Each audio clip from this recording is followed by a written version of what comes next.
प्रियांनो, दाविदाचे आत्मिक जीवनात पडण्याचे 6 किंवा 7 कारणं मी सांगेल असं बोललो होतं ना. 3 कारणं मी तुम्हाला दाखवलेले आहेत. पहिलं होतं वेळ, दुसरा होता आळशीपणा, तिसरा होतं स्थान. आज आपण आणखी 3 विषय पाहूया. पहिला आहे फिरणं, दुसरा आहे चौकशी, तिसरा आहे स्त्रीचं षडयंत्र. या गोष्टी आज तुम्हाला सांगण्याची आशा करत आहे. पहिलं आहे फिरत असणं. तो कोठे फिरत होता? राज मंदिराच्या छतावरती फिरत होता. कोणत्या वेळेला तो तेथे फिरत होता? सायंकाळच्या वेळेला. सूर्यास्त झाल्यानंतर सायंकाळच्या वेळेला झोपेमधून उठून राज मंदिराच्या छतावरती जाऊन तो तेथे फिरू लागला. प्रिय भावांनो आणि बहिणींनो, काही मुलं आणि काही मुली त्यांना छतावरती जाऊन फिरण्याची सवय आहे. प्रियांनो, मी 30 वर्षांपूर्वी हैदराबाद शहरात आलो. जेव्हा मी आलो तेव्हा माझ्या नातलगांच्या घरी मी गेलो. मी जेव्हा गेलो तेव्हा त्यांच्या घरात एक मुलगी होती. 2-3 दिवस मी त्यांच्या घरामध्ये राहिलो. एकदा ती मुलगी सकाळी छतावरून खाली येत होती. तेव्हा मी तिला विचारलं, तू एवढ्या सकाळी टेरेसवर का गेली होतीस? तेव्हा ती मुलगी जराही न लाजता ती काय बोलली माहीत आहे? मी सकाळी सकाळी टेरेसवर यासाठी जाते कारण आमच्या शेजारचे काही मुलं छतावरती राहून एक्सरसाइज करतात. काय करतात? ते तेथे एक्सरसाइज करत असतात. ते मुलं कपडे काढून एक्सरसाइज करतात तेव्हा ही मुलगी टेरेसवर जाऊन त्यांना पाहते.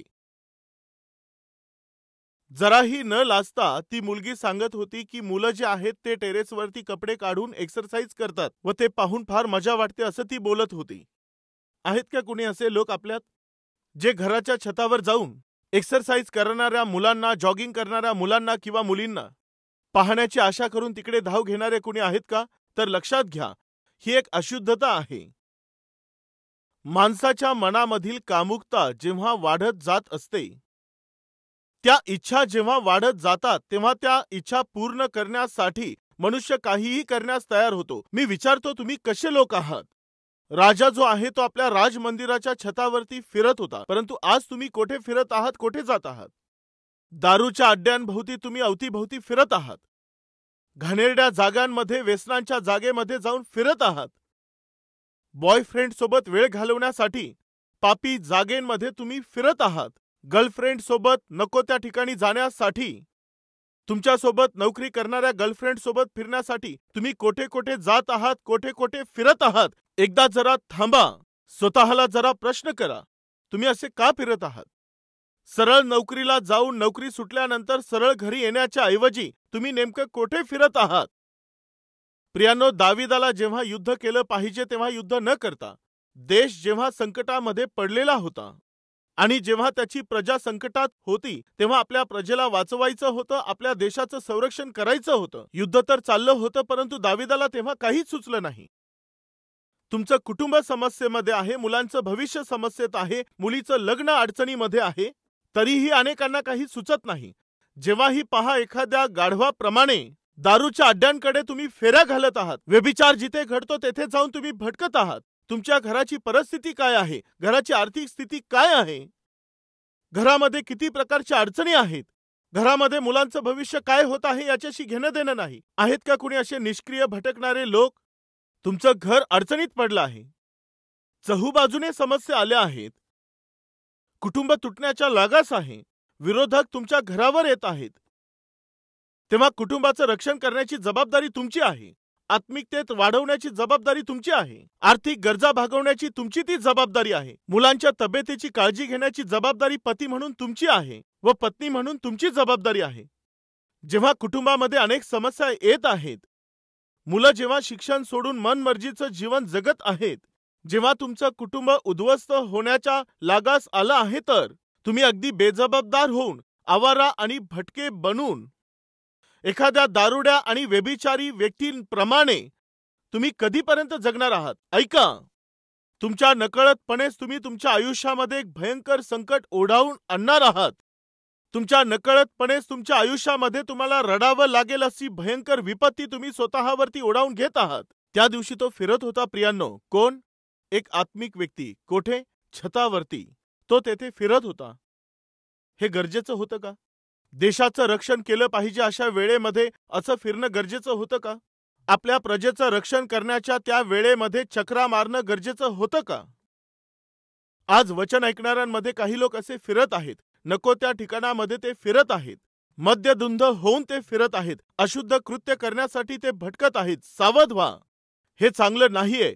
मोठं संकट दडलेलं आहे.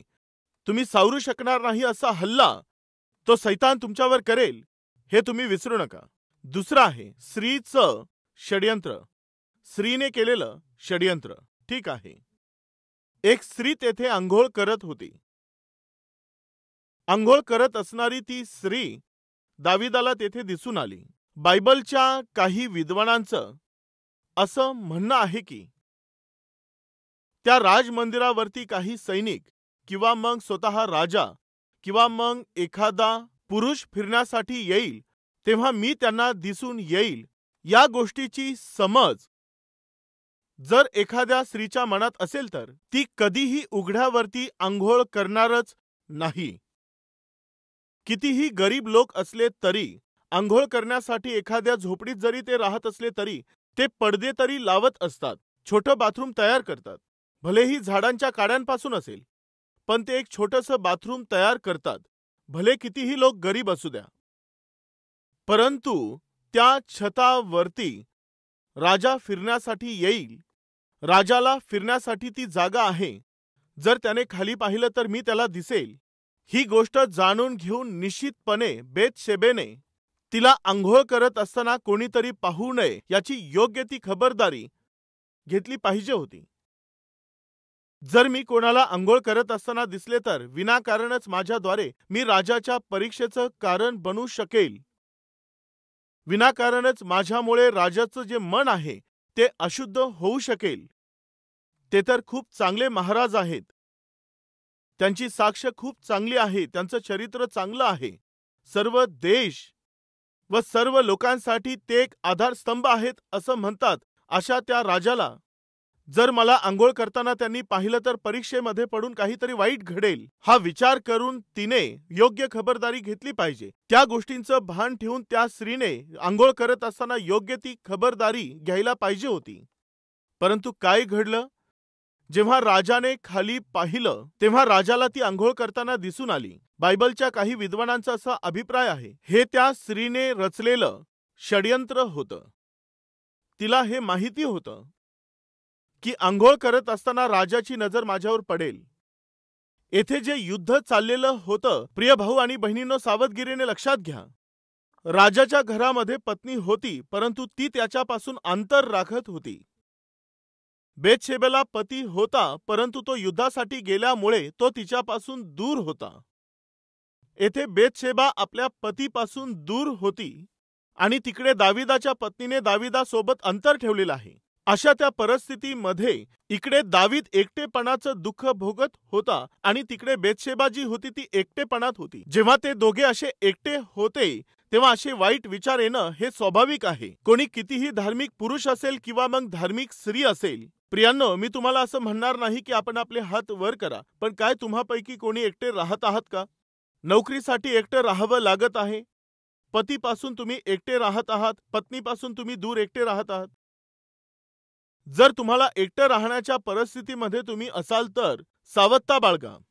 सैतान एवढं सहजपणे तुम्हाला सोडत नसतो.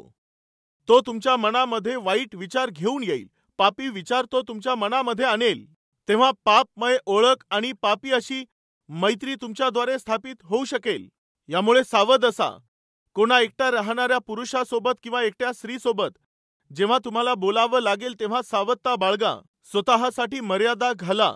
प्रियांनो, त्या स्त्रीने निश्चितपणे स्वतःला झाकून घेतलं पाहिजे होतं. स्वतःला जपलं पाहिजे होतं. म्हणजे कपडे घालून आंघोळ केली पाहिजे होती असं मी बोलत नाही, पण जेव्हा तिला आंघोळ करायची होती ती बाथरूम मध्ये तिने केली पाहिजे होती. कोणी तिला पाहू नये याची काळजी तिने घेतली पाहिजे होती. तिचं शरीर कोणाला दिसून येऊ नये यासाठी ते झाकणं म्हणजे संस्कार आहेत. प्रिय भावांनो आणि प्रिय बहिणींनो, तुम्ही असेच कपडे घालत चला ज्याने तुमचं अंग प्रदर्शन होणार नाही, तुमचं अंग दिसून येईल.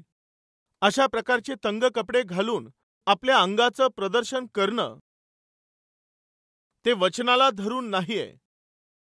तुम्ही जे ड्रेस घालत आहात त्याने तुमच्या समोर जी स्त्री असेल किंवा पुरुष असेल ते परीक्षेमध्ये पडतील किंवा त्यांना टेम्पटेशन येईल असं करणं देवाविरुद्ध आहे. काही लोक जेव्हा ते कपडे घालतात तेव्हा त्यांचे कपडे अतिशय असभ्य असे कपडे असतात. पूर्ण अंग दिसून येईल किंवा मग काही अवयव दिसतील अशा प्रकारचे कपडे ते लोक घालत असतात. हे मी ख्रिस्ती लोकांशी बोलत आहे. ख्रिस्ती समाज, ख्रिस्ती समाजातील राहणारे पुरुष, ख्रिस्ती स्त्रिया, तुम्ही असेच कपडे धारण केले पाहिजेत ज्याने अंग झाकून येईल. तुम्ही व्यवस्थित दिसून आले पाहिजे. यातून तुमची आत्मिकता दिसून येते. परंतु तोकडे असे कपडे घालणे, पारदर्शक कपडे घालणे, अंग दिसून येईल असे कपडे घालणं हे अजिबात आपल्याला शोभणारं नाही. यामध्ये अजिबात आत्मिकता नाही. एकदा प्रियानो मी एका मीटिंगला गेलो, तेव्हा त्या मीटिंगमध्ये एक मुलगी गीत गात होती, पण आपलं सर्व अंग दिसून येईल असे कपडे तिने घातले होते. देवाच्या मंदिरात असून देखील अनेक लोक असभ्य वस्त्र घालत आहेत. मग कोठे दुसरीकडे बाहेर गेल्यावर असभ्य कपडे घातलेले चालतील का? अजिबात नाही. आपण जे वस्त्र घालतो त्याने आपलं व्यक्तिमत्व दिसून येतं असं मानणारे लोक आपले हात दाखवा. यस यस यस, ठीक आहे. तुम्ही सर्वच जण या गोष्टीची सहमत आहात. प्रियांनो, कृपया ऐका. योसेफ जेव्हा दूरवरून येत होता तेव्हा त्याच्या भावांनी त्याला ओळखलं. तो जो येत आहे तो योसेफ आहे हे त्यांनी कसं ओळखलं सांगा? सांगा. त्याने धारण केलेल्या त्याच्या वस्त्रांकडे पाहून त्यांनी ओळखलं की हा योसेफ आहे. प्रियजनांनो, प्रिय भावांनो, जे वस्त्र तुम्ही घालता त्यांच्याकडे पाहून, बहिणींनो जे कपडे तुम्ही घालता त्यांकडे पाहून, जेथे तुम्ही नोकरी करता, ज्या ठिकाणी तुम्ही काम करता, ही स्त्री आत्मिक अशी स्त्री आहे असं जगाने तुमच्याविषयी साक्ष दिली पाहिजे.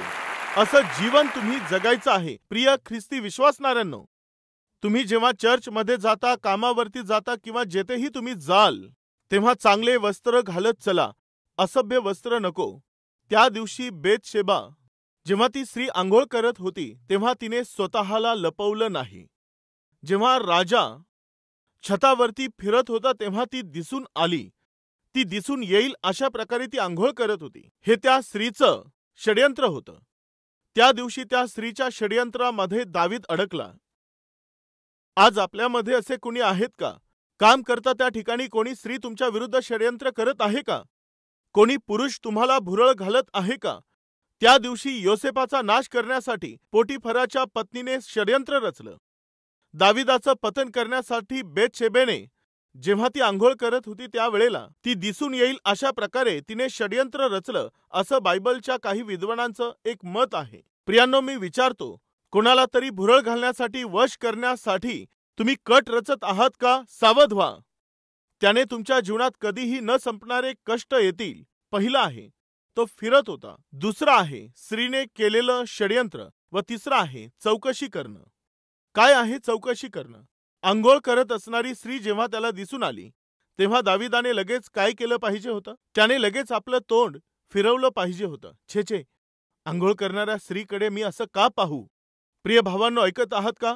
कधीही कोणते नग्न चित्र तुम्ही पाहू नयेत. हे एक पापमय असे विचार आहेत. ही एक पापमय अशी बुद्धी आहेत. भावांनो, ऐकत आहात? काहींना हा आजार आहे. कोणता आहे आजार? आंघोळ करत असणाऱ्या स्त्रियांना पाहण्याचा आजार. असं विकृत मन जर कोणाचं असेल तर आज देवाच्या समोर तुम्ही देवाला क्षमा मागा व ते सोडून द्या. त्या पापी स्वभावामधून तुम्ही बाहेर पडा. अश्लील असे दृश्य पाहण्याचा तो रोग आज संदेश ऐकणाऱ्या अनेक लोकांमध्ये आहे. ते आजच सोडून दिलं तर चांगलं आहे. तुम्ही आपल्या अशुद्धतेला जिवे मारा, आपल्या कुवासनांना जिवे मारा, कामुक विचारांना जिवे मारा. तुमचे डोळे पवित्र ठेवाल तेव्हाच तुमचं शरीर पवित्र राहील हे सत्य तुम्ही विसरू नका. त्या सवयी जिवे मारा. नाहीतर काय होईल माहीत आहे? ते पाप तुम्हाला मारून टाकेल व तुमचा पूर्णपणे नाश करून टाकेल. चौकशी. त्या स्त्रीला अंघोळ करताना पाहिल्यानंतर तो दावीद शांत राहू शकला नाही. त्याने लगेचच सुरुवात केली. कशाला सुरुवात केली? चौकशी करण्याकरिता सुरुवात केली. ती कोण आहे? ती स्त्री नेमकी कोण आहे? हे वचन ऐकत असणाऱ्या भाऊ आणि बहिणींनो, तुमच्यात असं कोणी आहे का? काम करता त्या ठिकाणामध्ये जर कोणी स्त्री सुंदर दिसून आली तर ती कोण आहे?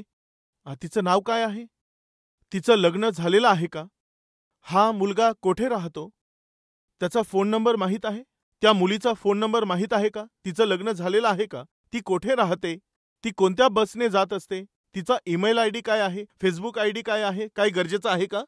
मी विचारत आहे भावांनो, मी विचारत आहे बहिणींनो, काय तुम्हाला हे सर्व गरजेचं आहे का? परपुरुषाची, परस्त्रीची माहिती घेणं तुमच्यासाठी गरजेचं आहे का? तुम्ही का विचारत असता? तुम्हाला त्यांचे डिटेल्स का पाहिजेत? त्यांचे फोन नंबर का पाहिजे? ईमेल आयडी का पाहिजेत? फेसबुक आयडी का पाहिजे? त्यांच्या सर्व आयडीज तुम्हाला का पाहिजे? षडयंत्र.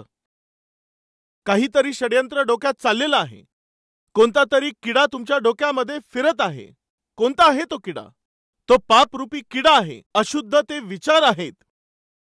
जर समोरच्या घरात कोणी नवीन राहायला आलं किंवा शेजारी राहायला आलं, बिल्डिंगमध्ये किंवा सोसायटीत राहायला आलं, तर लगेच एन्क्वायरी केलीच पाहिजे. ही स्त्री कोठून आली आहे? हा पुरुष कोण आहे? हे गरजेचं आहे तुम्हाला? तुम्ही तुमची आत्मिकता चांगली ठेवू पाहत आहात का? आपल्या शरीराला जपू पाहत आहात का? तर मग ऐका, तुम्ही तुमच्या सेलफोनमधून अनावश्यक असे नंबर्स डिलीट करून टाका. जे परिचयाचे नाहीत त्यांचे नंबर सेव्ह करून ठेवू नका. आज बरेचसे लोक जे कृत्य करत आहेत ते नीच कृत्य कोणतं आहे माहीत आहे. जे परिचित नाहीत त्यांच्यासोबतची चॅटिंग. एकदा एक बहीण माझ्याकडे येऊन रडत होती. ती बोलली, पास्टर कृपया प्रार्थना करा. मला एक खूप वाईट अशी सवय लागलेली आहे. त्यापासून मला सुटता येत नाहीये. अनोळख्या व्यक्तींसोबत मी चॅटिंग करत आहे. अनोळख्या लोकांसोबत मी फोनवरती बोलत आहे. ती माझ्यासाठी एक सवय झालेली आहे. आहेत का कुणी आपल्यामध्ये? अनोळखी लोकांसोबत फोनवरती बोलत आहेत. अनोळखी लोकांसोबत फोनवर चॅटिंग करता. अगोदर चॅटिंग होते, मग त्यानंतर फोनवरती बोलणं होतं आणि नंतर एकमेकांच्या समोर नग्न होऊन फोनवरती व्हिडिओ कॉल करतात. आज असा हा काळ आलेला आहे. एकमेकांसमोर नग्न होऊन व्हिडिओ कॉलवरती कॉल करत आहेत. आहेत का कुणी असे पापी लोक आपल्यामध्ये? बायबल सांगतं या कृत्यांना जीवे मारा. तुमच्यामधील अशुद्धतेला, तुमच्यामधील कामुकतेला जीवे मारा, नाहीतर ते तुम्हाला मारून टाकतील. त्या दिवशी दावीद अशाच परीक्षेमध्ये पडला होता. आज बरेच लोक मोबाईलमधील अश्लील दृश्यांच्या आहारी गेलेले आहेत. हे मान्य आहे ना? यस. त्या मोबाईलवरती जे घाणेरडे चित्र तुम्ही पाहत आहात, जे दृश्य पाहत आहात, ते तुम्हाला परीक्षेत टाकतात, तुमच्या डोळ्यांना अशुद्ध करत आहेत. मान्य आहे का? तर मग मनापासून पश्चाताप केला तर बरं राहील. देवासमोर जाऊन देवाला म्हणा, देवा माझे डोळे चांगले नाहीत, मला क्षमा कर. असा पश्चाताप केला तर बरं होईल. पहिलं आहे फिरत असणं, दुसरं आहे स्त्रीचं षडयंत्र आणि तिसरं आहे चौकशी करणं. त्याने चौकशी केली, आपल्या लोकांना पाठवलं, तिचे डिटेल्स त्याने मागवले. तेव्हा डिटेल्स आले. काय आले? राजा, ज्या स्त्रीबद्दल तुम्ही एन्क्वायरी करण्यासाठी सांगितली आम्ही केली. सर्वात प्रथम ती एक विवाहित असलेली स्त्री आहे.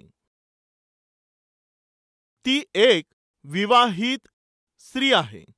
आणि दुसरं, आपल्या देशातील सैन्यामध्ये एका विश्वासू अशा सैनिकाची ती पत्नी आहे.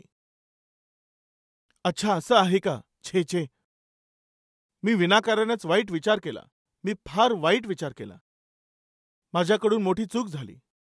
मला वाटलं लग्न झालं नाही. ठीक आहे, तुम्ही आता जा. जर असं बोलला असता तर बरं झालं असतं. जर असं बोलला असता तर बरं झालं असतं. परंतु त्या दिवशी, प्रियांनो, 7वा विषय आहे स्थान. काय आहे? स्थान.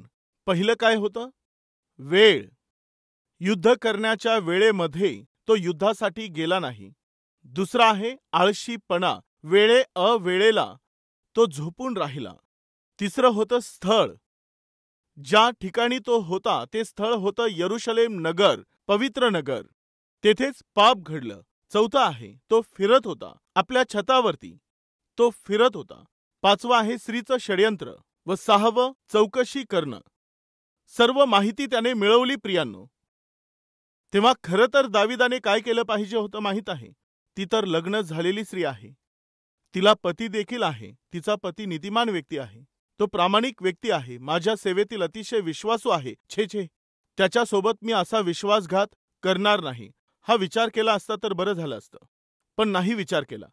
जसंच दाविदाच्या बुद्धीमध्ये पापाने प्रवेश केला व जसंच त्याचे डोळे आणि त्याचे विचार बिघडून गेले, मग आता काय शिल्लक राहणार? शरीराची इच्छा पूर्ण करणं आणि वरून त्याच्याकडे जे होतं ते स्थान, काय होतं त्याचं स्थान? सांगा. राजाचं स्थान. तो एक राजा होता. मी काहीही केलं तरी देखील चालून जाईल अशा काळामध्ये त्याने काय केलं ठाऊक आहे? त्याने आपल्या अधिकाराचा दुरुपयोग केला. मी काहीही केलं तरी चालेल, मला कोण विचारणारा आहे, मला प्रश्न करणारा कोण आहे, मी काहीही केलं तरी चालतं. त्याचं जे स्थान होतं, त्याचं जे पद होतं, म्हणजे आपल्या अधिकाराचा वापर करून त्याने तिला बोलावून घेतलं. जेव्हा त्याने असं बोलावलं तेव्हा कमीत कमी बेतशेबेने असं म्हटलं पाहिजे होतं की माझा पती घरात नाही. पती घरामध्ये नसताना घर सोडून दुसऱ्या पुरुषाकडे जाणं हे माझे संस्कार नाहीत आणि मी तशी वाईट स्त्री अजिबात नाही, मी अजिबात येणार नाही. जर असं बोलली असती तर तिचं ते कृत्य करणं षड्यंत्र ठरलं नसतं. काय षड्यंत्र ठरलं नसतं? तिचं खुल्यावरती आंघोळ करणं षड्यंत्र ठरलं नसतं. ते नकळत घडलं असं ठरलं असतं. पण राजाने बोलावल्याबरोबर बेतशेबा लगेचच गेली. प्रियांनो, आज कोणी आहेत का आपल्यामध्ये? कोणी बोलावण्याचा उशीर आहे लगेचच त्यांच्या पाठीमागे पळून जाणारे कोणी आहेत का? तुम्ही भयंकर पापात जगत आहात. मेसेज आल्याबरोबर लगेच पळून जाता, फोन आल्याबरोबर लगेच पळू लागता. असं पाप करण्यासाठी, पापी कृत्य करण्यासाठी धाव घेणारे कोणी आहेत का? सावध व्हा. बेतशेबेला निरोप दिल्याबरोबर लगेचच ती निघाली. धाव घेणाऱ्या बहिणींनो सावध व्हा. असं पळत सुटणाऱ्या भावांनो सावध व्हा. पुढे धोका आहे, मोठं संकट दडलेलं आहे. दाविदाने राजाच्या त्या पदावरती असताना मी काही केलं तरी चालून जाईल हा विचार करून त्या दिवशी त्याने तिच्यासोबत पाप केलं. आज आमच्यामधील काही लोक चांगल्या स्थानामध्ये आहेत. भावांनो ऐका, बहिणींनो ऐका, देवाने तुम्हाला त्या चांगल्या स्थानात का ठेवलं आहे माहीत आहे? परमेश्वर किती चांगला आहे, किती भला आहे हे तुम्ही जगाला साक्ष देऊन सांगाल यासाठी. देवाने तुम्हाला उच्च पदावरती ठेवलेलं आहे का? ते तुम्ही वाईट कृत्य करण्यासाठी नाही. देवाने उत्तम स्थानी तुम्हाला का ठेवलं माहीत आहे? तुम्ही वाईट कृत्य करण्यासाठी नाही, तर आजूबाजूच्या लोकांना आशीर्वाद देण्यासाठी ठेवलेलं आहे. यासाठीच देवाने तुम्हाला त्या स्थानी ठेवलेलं आहे. पण आज आमच्यात काही लोक काय करतात माहीत आहे? ते आपल्या पदाला आधार बनवून वाईट कृत्य करत आहेत. अशुद्ध कृत्य ते तिकडे करत आहेत. स्त्री आणि पुरुषांमध्ये कोणता भेद न ठेवून तुम्ही मनमर्जीने वागत आहात. ऐका, याने मोठे श्राप तुम्ही ओढावून घ्याल, मोठं नुकसान तुम्ही ओढावून घ्याल, न संपणारी वेदना आणि दुःख तुम्ही ओढावून घेणार आहात. ऐका, दाविदाने त्या रात्री त्या स्त्रीला बोलावलं, ती लगेचच तयार होऊन आली आणि तिच्यासोबत त्या रात्री त्याने पाप केलं.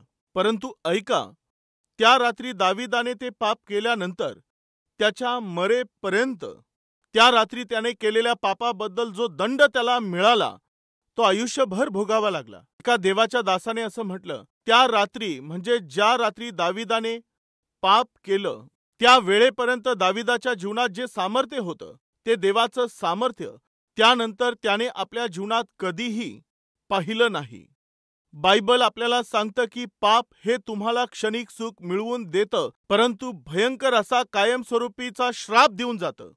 दाविदाच्या आयुष्यात त्याच्या शेवटच्या श्वासापर्यंत त्याने केलेल्या त्या रात्रीच्या पापामुळे कितीतरी कष्ट आणि कितीतरी अपमान त्याने झेलले, कितीतरी धोक्यांमधून आणि संकटांमधून त्याला जावं लागलं. हेच मी तुम्हाला सांगत आहे.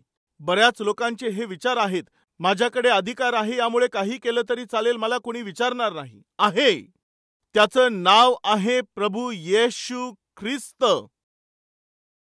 तुम्ही करत असलेले वाईट कृत्य पाहणारा देव आहे. तुमचे प्रत्येक वाईट पाऊल पाहणारा परमेश्वर आहे. तो देव निश्चित तुमच्या वाईट कृत्यांची तुम्हाला शिक्षा करेल. पण जेव्हा तो देव दंड देईल तेव्हा तो दंड सहन करण्याची ताकद दाविदासारख्या व्यक्तीच्या जीवनात नव्हती, तर मग आम्हाला कोठून मिळणार आहे? यामुळे सावध झाले तर बरं होईल.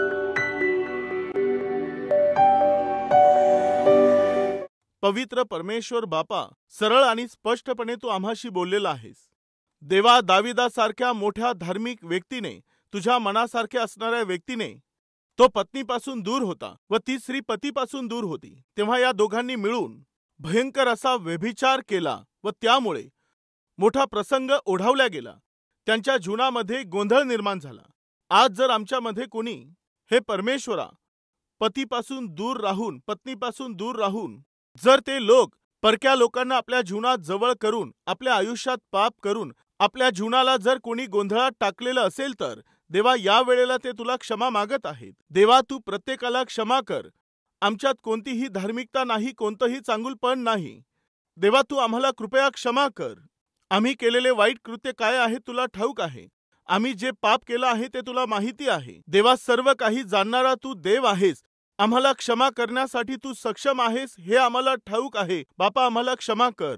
देवा जे पाप आमच्याकडून जाणून बुजून झाले आहेत आणि जे नकळतपणे झाले आहेत त्या सर्व पापांची क्षमा कर. देवा पुन्हा पुन्हा आम्ही पापामध्ये न पडता आम्ही तुझं गौरव करावं आणि तुझ्या मुलांप्रमाणे जीवन जगावं यासाठी आमचं सहाय्य कर.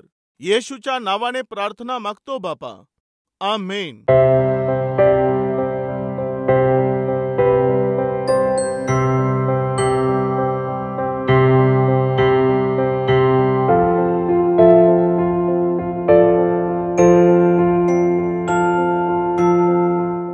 Address Calvary, Post Box number 30, Kukatpalli, Hyderabad 72.